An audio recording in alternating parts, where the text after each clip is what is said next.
नमस्कार दोस्तों, आप सबका मेरे YouTube चैनल हिंदू धर्म से प्रमाण पे स्वागत है। मित्रों, जो ये हिंदू धर्म पे मेरा जो चैनल चल रहा है, इस पे कुछ लोगों ने पूछा, कुछ लोगों की ये उम्मीद थी कि मैं इस पे बोलूँगा, उससे बोलूँगा। तो मैं आपको एक बार बता देता हूँ कि एक बार मेरा चैनल पे जाइए और उसमें देखिए कि मैं प्रारंभ से हिंदू क्यों कहा गया, सनातन का अर्थ क्या है, आर्य किधर से आए, हिंदू धर्म का उदय कैसे हुआ, इत्यादि बलूचिस्तान से लेके मैंने सब वर्णन किया हुआ। और बलूचिस्तान के बल्कि ईरान से जैन अवेस्ता, ये सब सारे उसे प्रमाण दिए गए हैं, क्योंकि प्रमाण के बिना तो खैर मैं बोलता ही नहीं। तो आप इसको जब देखते चलेंगे तो हर चीज़ का मैं जो समय काल के अनुसार बताता चल रहा हूँ। जैसे पहले हिंदू धर्म का उदय किस प्रकार हुआ, फिर यहाँ भारत में आकर जो 5 धर्म अलग अलग उनका मिश्रण हुआ, कैसे हुआ, फिर उसके जो हिंदू दर्शन, जिसमें हिंदू फिलॉसफी जिसे कहा गया है, जिसमें आत्मा, परमात्मा और सृष्टि की रचना इत्यादि सब पे मैंने सप्रमाण उदाहरण दिए। तो ये सब चीज़ें मैं दिया। मैं जो अभी आपको भगवान विष्णु के अवतार, क्योंकि इसकी बड़ी चर्चा है हिंदू धर्म में आजकल, हम लोग इसी को ज़्यादा ध्यान रखते हैं, इसलिए इसका थोड़ा मैं विस्तृत विवरण दे रहा हूँ। इसमें भी मैंने वामन अवतार और सब, नारायण और सब के बारे में बताया है और सप्रमाण बताया है। हाँ, श्री राम और श्री कृष्ण का चरित्र जरा विस्तृत है, क्योंकि विस्तारवादी ये बड़े बड़े इस पर पुराण, जो वाल्मीकि रामायण है, श्रीमद् भागवत हैं, ये सब लिखेगा, इसलिए इनका चरित्र विस्तार पूर्वक, क्योंकि ज़्यादा गलतफहमी लोगों को इसी में इन्हीं 2 के चरित्रों में है। देखिए, जैसे वामन अवतार के बारे में तो लोगों को ज़्यादा नहीं मालूम है, तो मैंने उसको देखिए कितना सफाई से कि कहाँ उनका देहांत हुआ, कहाँ तक गए, क्या हुआ, उसको नेपाल से जाके सब जगह आपको बताया है मैंने। तो मित्रों, आप मेरा अनुरोध है कि यदि आपको हिंदू धर्म के बारे में जिज्ञासा हो, वास्तविकता जानने की, तो आप मेरे चैनल पे जाके जो अध्याय 2 के एपिसोड 1 से देखना शुरू करें, तो आपको सब चीज़ें प्रारंभ से पता चल जाएंगी। अब आइए हम जो वर्तमान अभी अपना विषय चल रहा है उस पर फोकस करते हैं। अभी हम श्री कृष्ण चरित्र पर चर्चा कर रहे हैं। इसमें भी देखिए, आपके सामने बहुत से ऐसे, जैसे श्री राम के बारे में मैंने कहा था ना कि आप अधिकतर लोगों को लगता है कि हमको सब मालूम है। श्री कृष्ण के बारे में भी यही है, क्योंकि होता क्या है ना, पुराणों में जो लिखा गया श्रीमद् भागवत वगैरह में, और जो आज हमारे कथावाचक बताते रहते हैं, या जो फिल्में बनती हैं, टीवी सीरियल बनते हैं, उसमें जो बताया जाता है और वास्तविकता दोनों में कितना अंतर है, मैं आपको स्पष्ट कर रहा हूँ। और ये कोई मैं अपने विचार प्रकट नहीं कर रहा हूँ, मैं आपको पुराणों से और जो स्थलीय साक्ष्य जमीन पर जाके वहाँ क्या है, ये सब बता के फिर आपके सामने तर्कपूर्ण प्रस्तुति दे रहा हूँ। जैसे श्री कृष्ण के जीवन काल के विषय में मैंने आपको चीरहरण इत्यादि सब बताया। अब मित्रों, अब जैसा कि मैंने आपसे वादा किया था कि आज मैं आपको श्री कृष्ण के साथ साथ मथुरा ले चलूँ, तो आइए इस पर हम थोड़ा विस्तार पूर्वक चर्चा करते हैं। हुआ क्या कि जब धीरे धीरे श्री कृष्ण बड़े हुए और उनकी जो साहस बहादुरी की, श्री कृष्ण बलराम दोनों के साहस की, बहादुरी की चर्चा और शक्ति की चर्चा धीरे धीरे मथुरा पहुंची। उनके अपने कंस के दूतों द्वारा, उनके दास दासी तो सब गांव से ही जाते थे, तो उनके द्वारा चर्चा पहुंची। तो कंस को ये संदेह हुआ कि ये हो सकता है, ये कहीं वसुदेव के पुत्र तो नहीं है। जब उसने पता किया तो उसको ज्ञात हुआ कि नहीं, बलराम नाम का जो है, बलभद्र नाम का जो बालक है, वो तो वसुदेव का ही पुत्र है। वो तो क्लियर, उसमें कोई शक था ही नहीं, वो तो हर गाँव वाले को पता था, क्योंकि रोहिणी जो थी वो तो वसुदेव की पत्नी थी, तो वो तो सबको ज्ञात था। वहाँ तक इनको कोई शक नहीं था। उनके साथ साथ में, बलराम के साथ साथ में एक बालक और रहता है, और वो भी बड़ा ताकतवर तेजस्वी है। हालांकि वो नंद का पुत्र कहा जाता है, ऐसा कंस को सूचना मिली। तो कंस ने अविलंब एक सभा बुलाई और सभा में ये भी उपस्थित थे वसुदेव जी और सभी जो प्रमुख जो यादव समाज के जो प्रमुख लोग थे, मथुरा के परिषद वाले, वो सब वहाँ उपस्थित थे। वहाँ पर कंस ने पूछताछ शुरू की और फिर उसने वसुदेव से कहा कि भाई तुमने तो बताया नहीं कि भाई तुम्हारी पत्नी रोहिणी यहाँ गोकुल वृंदावन में है और तुम्हारा एक पुत्र है बलराम, तुमने उसके बारे में नहीं बताया। देखिए मैं आपको ये चीज़ क्यों बता रहा हूँ कि जो बार बार आती है ना कि कंस कारागार में, तो मैंने आपको पहले ही बता चुका हूँ एक एपिसोड में कि कंस का श्री कृष्ण का जन्म कारागार में नहीं हुआ। फिर से ये श्लोक देखिए, इसमें जो जिसमें कंस अपशब्द कहता है वसुदेव को, तो इसका मतलब ये है कि वसुदेव जी उसके सभा में आते जाते रहते। इससे समझ में आता है कि कारागार में नहीं थे। एक तो ये बात यहाँ सिद्ध होती है। दूसरी बात, उसने कंस ने ये पूछा कि बलराम जो तुम्हारा पुत्र कहा जाता है, तुम्हारी पत्नी रोहिणी का पुत्र, उसके साथ में एक बालक और घूमता है, वो नंद का कहा जाता है, तो वो तो तुम्हारा नहीं है कि कहीं तुमने बदल दिया। और डांटने लगा। वसुदेव जी कुछ हाँ तो नहीं बोले पर चुप रह गए। तब वो अपशब्द कहने लगा कि तुमने विश्वासघात किया, राजद्रोह किया। तो सब लोग को, सब पूरे जो सभासद बैठे थे, बुजुर्ग भी थे, अनुभवी थे, उनको बड़ा बुरा लगा क्योंकि वसुदेव का बड़ा सम्मान था उस समाज में। तो एक अंधक नाम का जो सम्मानीय राजपुरुष था, वो उठ के कंस को लताड़ता है और वो कहता है कि अगर वसुदेव ने ऐसा किया भी, झूठ बोला या तुमको नहीं बताया अपने पुत्रों के बारे में, तो ठीक किया, क्योंकि भाई पुत्र की जान बचाना तो उसका धर्म है, वो पिता है। तो इस प्रकार से मित्रों, आपको बताने का मतलब यह है कि इस प्रकार से उस बातचीत में ये निष्कर्ष निकल गया, कंस को लग गया कि भाई ये दोनों जो हैं ये वसुदेव के पुत्र हैं। पर उसने अपने मनोभावों को उजागर नहीं किया उस सभा में, लेकिन उसने झूठ बोलने के आरोप में वसुदेव और देवकी को कारागार में डाल दिया। तो यहाँ पर वसुदेव और देवकी कारागार में गए। मैं आपको ये बता रहा हूँ क्योंकि बाद में आता है ना कि अगर वसुदेव के देवकी कारागार में थे तो श्री कृष्ण ने कैसे कारागार से मुक्त किया। यहाँ पर कारागार में डाला था, अर्थात अपनी मृत्यु के 2-4 दिन पहले। अब क्या हुआ कि अब कंस विचार करने लगा, सभा तो विसर्जित हो गई, अब कंस विचार करने लगा कि अब कैसा किया जाए। तो उसने अक्रूर नाम के एक सम्मानीय यादव को, जो वसुदेव के चचेरे भाई लगते थे, उनको बुलाया। क्यों बुलाया? इसलिए कि उसने एक प्लानिंग तैयार की कंस ने कि भाई उन दोनों लड़कों को यहाँ बुला के मारना है, मथुरा में बुला के मारना है। और बड़े शक्तिशाली थे, तो ऐसा भी नहीं हो सकता कि अब उनको छल कपट से तो मारा नहीं जा सकता, तो कैसा किया जाए। तो उसने अक्रूर को बुलाया और कहा कि भाई कुछ दिनों बाद यहाँ पे एक धनुष यज्ञ का आयोजन कर रहा हूँ मैं। अब देखिए यहाँ पे वो श्री राम के समय था ना, वो जो जनक के समय जनकपुर धनुष भंग वाली घटना घटी थी, उसी टाइप की घटना यहाँ पे थी, हुई मथुरा में। तो धनुष का बोले जो मेरे पास धनुष है उसका धनुष यज्ञ करूँगा और इस उपलक्ष्य में एक बड़ा आयोजन होगा दंगल का।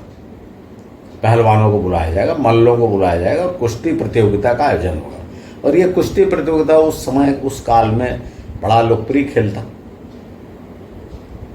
तो बोले चूंकि तुम्हारा ये जो वसुदेव जी के दोनों पुत्र हैं वृंदावन, ये वृंदावन में रहते हैं, ये दोनों बहुत शक्तिशाली हैं, ऐसा सुना है, तो इनको ले आओ, उनका मनोरंजन होगा। अगर वे कुश्ती लड़ना चाहेंगे तो लड़ेंगे, नहीं लड़ना चाहेंगे तो कम से कम पहलवानों से देखेंगे, सीखेंगे। तो ले आओ, मथुरा भी घूम लेंगे। अब वहाँ जंगल में रह क्या करेंगे जब वसुदेव के पुत्र हैं।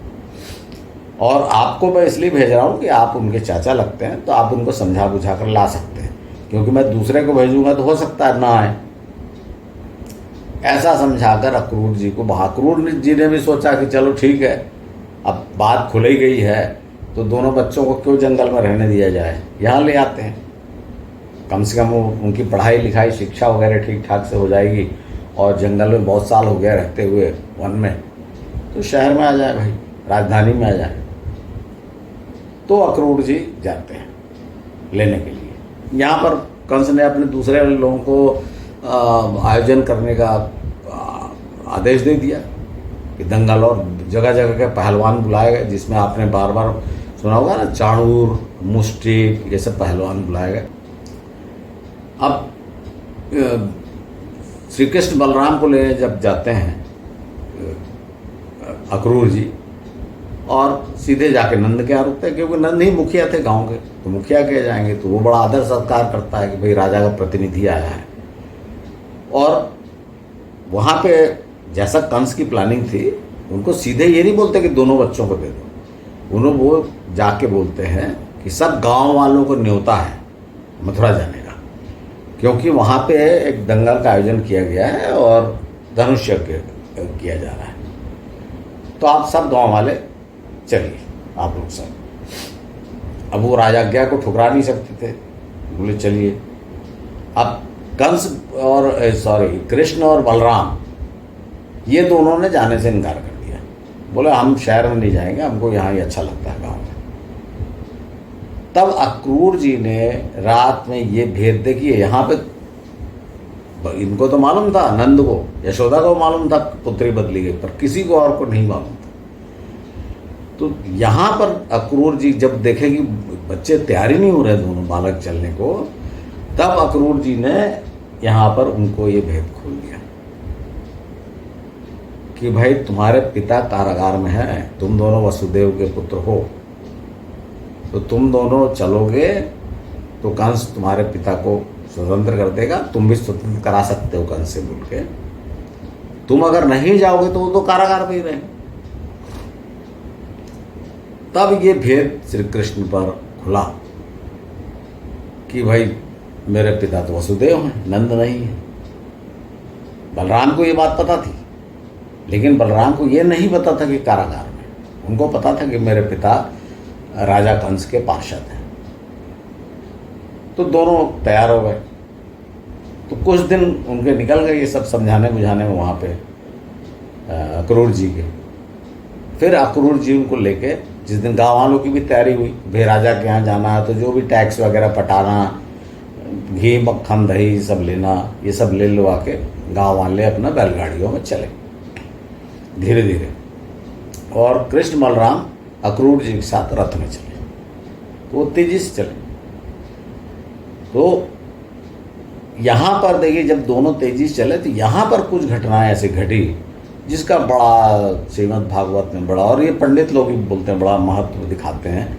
वो घटना इस प्रकार देखिए, पहले तो ये अक्रूर मार्ग है, ये अक्रूर मार्ग है और ये जाता है यमुना किनारे तक। अक्रूर घाट करके ये स्थान है, यहाँ से उन्होंने यमुना पार की।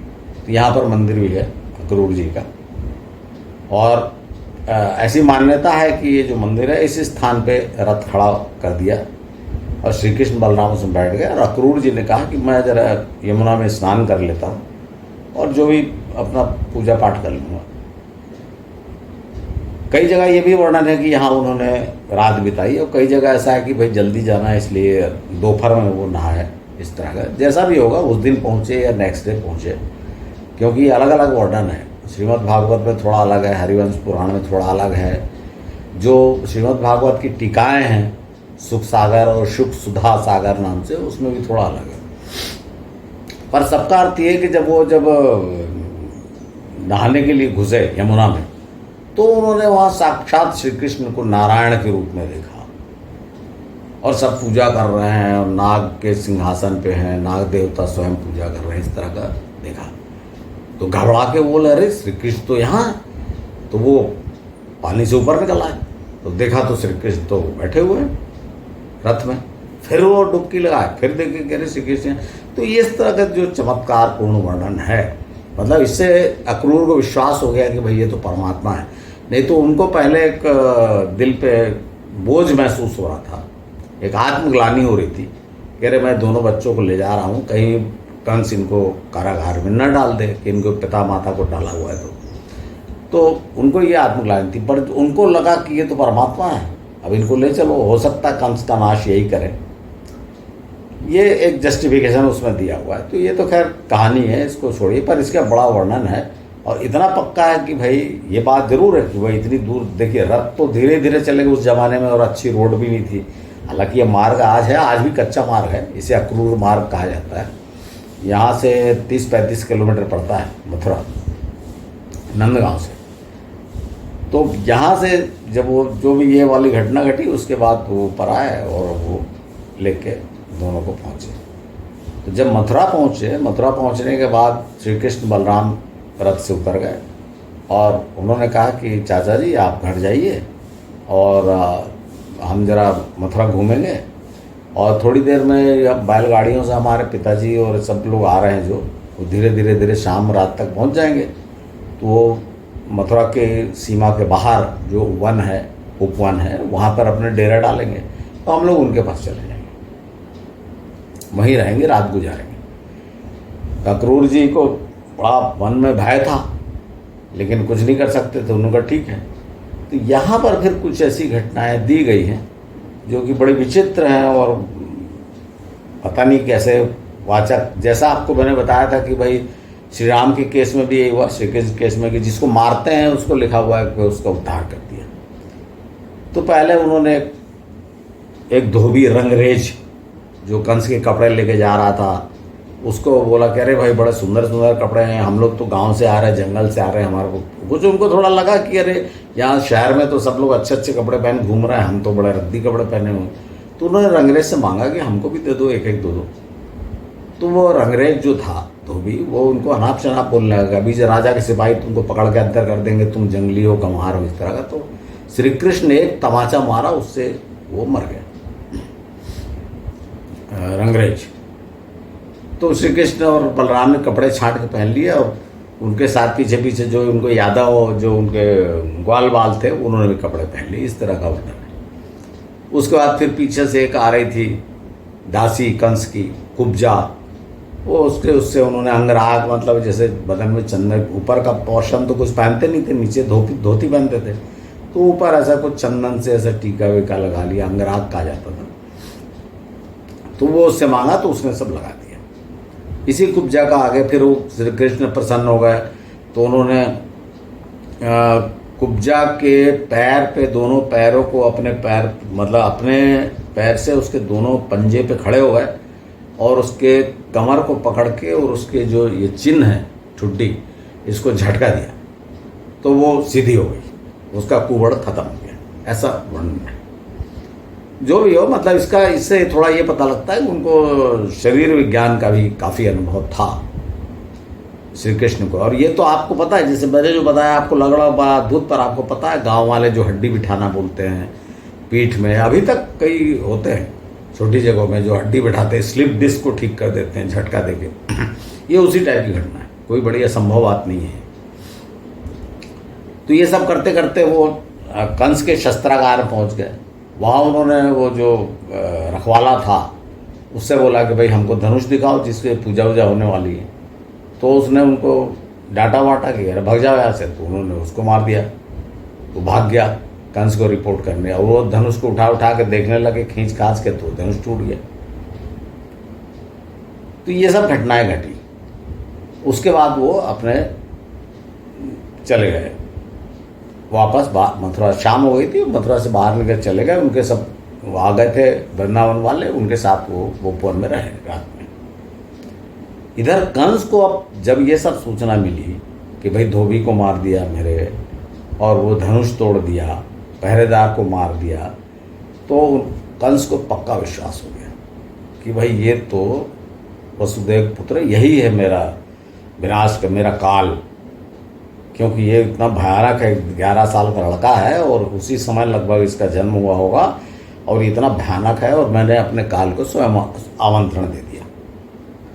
तो कंस ने क्या किया, तुरंत सबको बुलाया, अपने अपने खास लोगों को, और पूरी तैयारी की कि सवेरे जब कृष्ण आएंगे रंगभूमि में जहाँ ये आयोजन किया गया था दंगल का, तो क्या क्या करना है। तो उसने महावत को बुलाया, अपने खतरनाक हाथी था जो सिर्फ महावत के कब्जे में कंट्रोल में रहता था, उसको कहा कि जैसे ही वो लोग रंगभूमि में द्वार से प्रवेश करेंगे तो तुम अपने हाथी, जो इसका नाम कुवलया पीड़ बताया गया है, उससे वो दोनों चल के मार देना। उसके बाद उन्होंने दो जो भयानक पहलवान थे, चाणूर और मुष्टिक, उसको बोला कि तुम दोनों, उन दोनों को बच्चे हैं, उनको ज़्यादा कुश्ती उश्ती लड़ने की जरूरत नहीं है कि तुम सोचो हम दांव पेच दिया। बोले तुम तो बस पकड़ लेना, जकड़ लेना और मरोड़ देना गर्दन, या कमर तोड़ देना, गर्दन तोड़ देना, जैसे भी हो, मैंने मार डालना है तुमको। दोनों को आज्ञा दी। इस तरह से कंस तैयारी कर लिया, रात में ही सारा आगे दे दी तैयारी। अब सवेरा हुआ, सवेरे जब पहुँचे पूरे गांव वाले रंगभूमि बैठ के, कंस भी आया। तो एक ऊंचा मचान, अब ऊंचा मतलब क्या, बनाया गया होगा 8-10 फीट ऊंचा, जिस पे विराजमान होके कंस देख सके मल्ल युद्ध को ठीक से, इसलिए वो बनाया गया था मचान। अब यहाँ देखिए, आपके दिमाग में कई बार आता होगा, मेरे तो मन में आता ही था कि भाई आखिर 11 वर्ष के कृष्ण ने हाथी को मार दिया, कंस को मार दिया, तो भाई वो तो राजा था, सैनिक भी होंगे, सब होंगे, हुआ क्या, ऐसे कैसे मार दिया? तो मित्रों, ये जो श्रीमद् भागवत में और उसके जो टीकाएं हैं शुक सुधा सागर वगैरह में, तो बड़ा स्पष्ट लिखा है, इसमें कोई कन्फ्यूजन की बात ही नहीं कि कैसे मारा। बड़ा अच्छा वर्णन है और एकदम स्पष्ट है। उसको अगर आप पढ़ेंगे ना तो आपको समझ में आ जाएगा।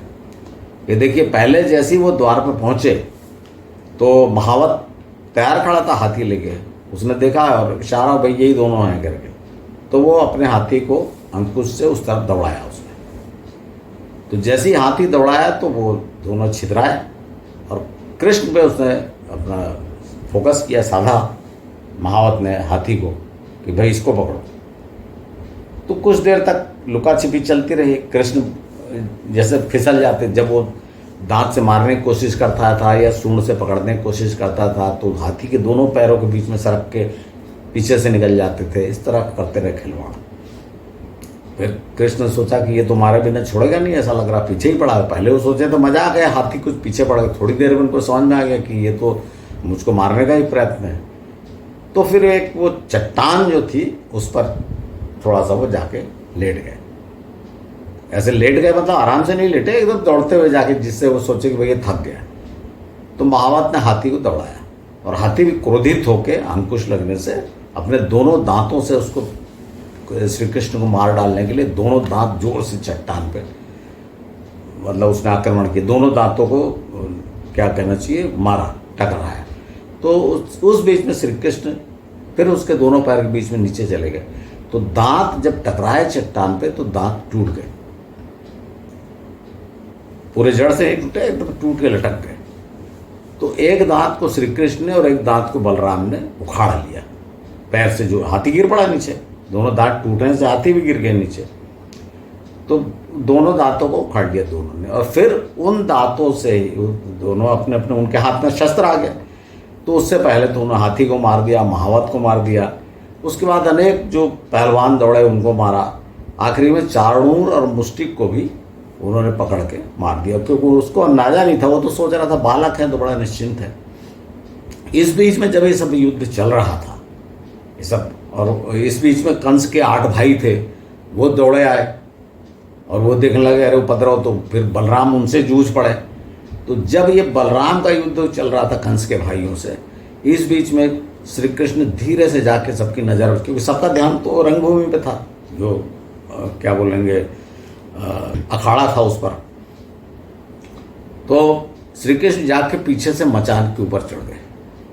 सब ऊपर जितने नीचे जो खड़े थे, क्या बोलते हैं, अपने पहरेदार सैनिक खड़े थे, सबका ध्यान इधर था, ये चल रहा है भाई मारकाट। तो कृष्ण ऊपर चढ़ गए और वहाँ पे कंस बैठा था। जब कंस ने देखा कि अरे ये ऊपर आ गया, तो अपनी तलवार लेके झपटा। तो कि कृष्ण ने सीधे लपक के उसके बाल पकड़े और उसको रंगमंच से नीचे ढकेल दिया। तो कंस जब ऊपर से गिरा, जो भी 10 फीट 12 फीट ऊपर, जो भी अंदाजन, उसमें ऐसा कोई साइज नहीं लिखी है, तो ऐसा जब ऊपर मचान से नीचे गिरा तो निश्चित रूप से उसके पैर वैर की हड्डी टूट गई। और इस बीच में ऊपर से कृष्ण उसके ऊपर ही कूद पड़े। आप यहाँ पर देखिए, यहाँ पर श्रीमद् भागवत में थोड़ा सा अलग है, थोड़ा सा वर्णन अलग है और दूसरों में थोड़ा अलग है।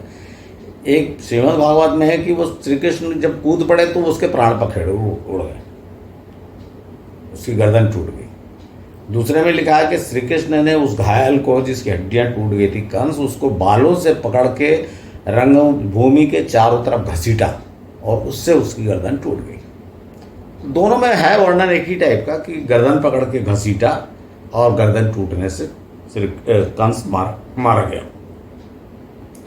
तो ये है कंस के मारे जाने का, और कितना ये टेक्निकल है देखिए आप, ये कि कैसे मारना है, पूरा तरीका है। और ये जो बार बार मैं बोलता हूँ कि श्री कृष्ण का जो अतीव साहस, शक्ति और बुद्धि, तीन जो उनके पास गुण थे जबरदस्त, ये उसी का प्रतीक है कि जो हाथी को मारना चतुराई से, कंस को मारना, ये दोनों में देखिए अब चतुराई है श्री कृष्ण की।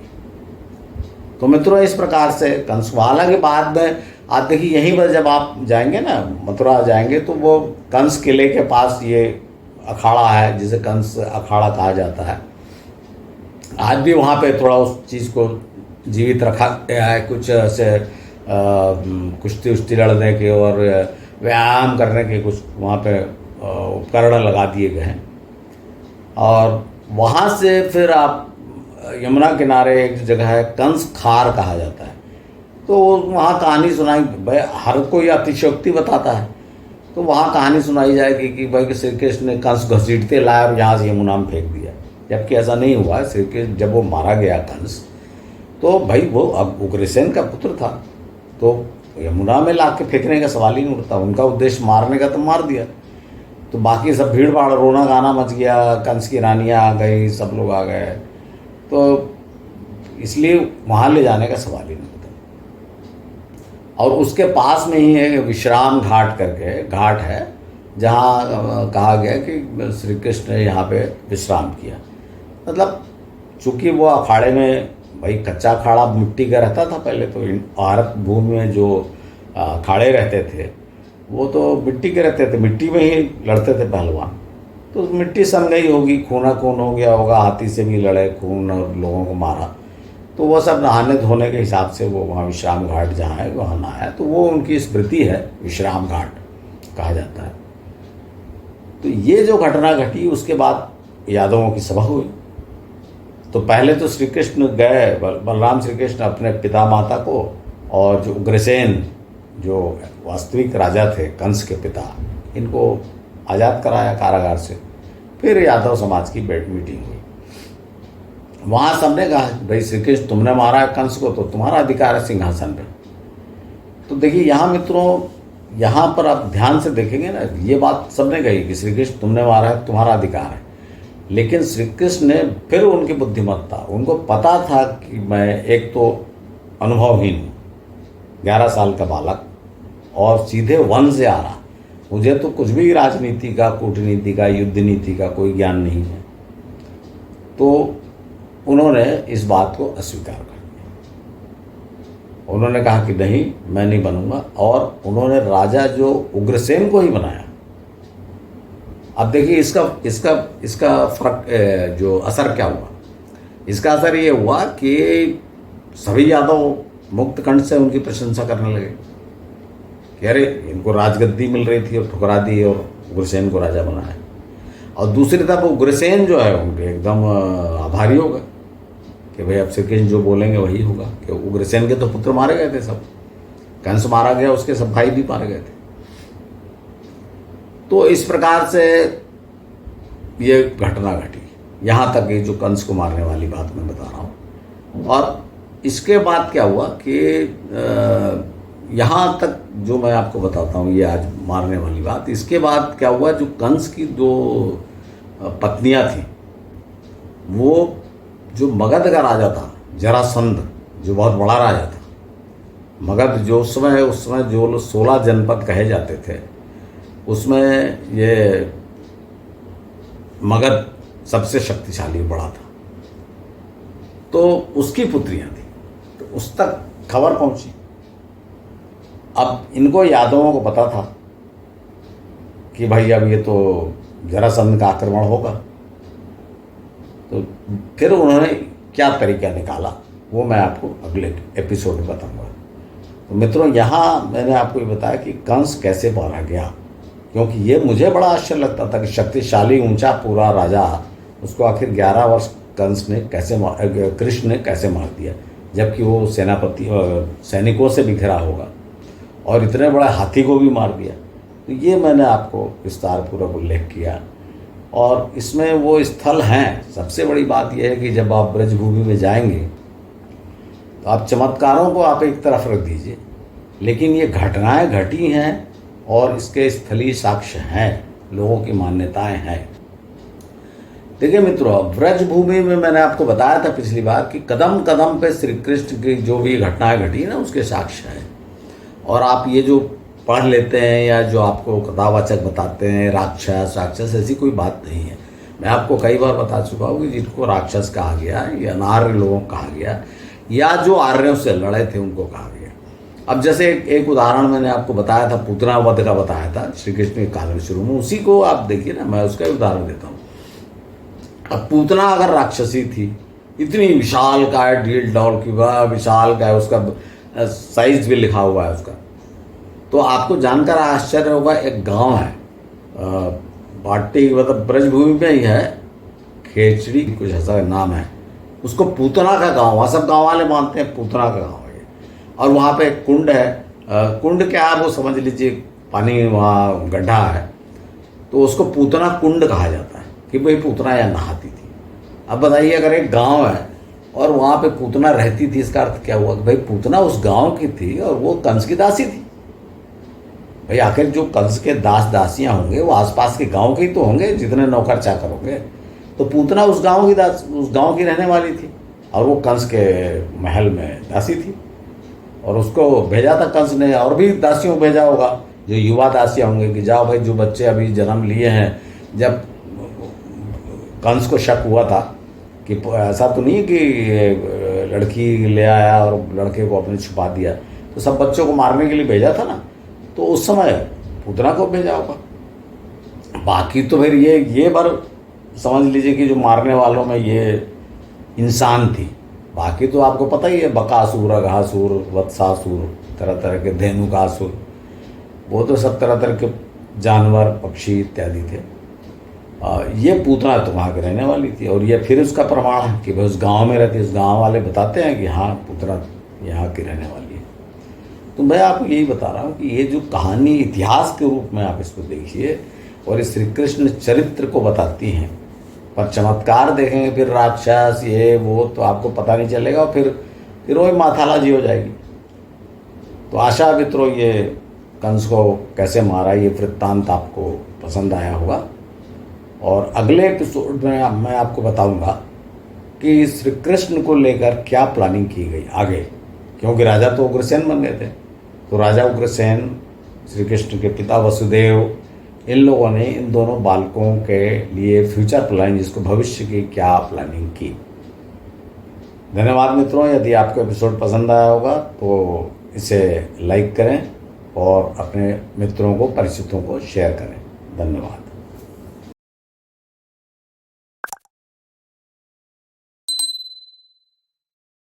Om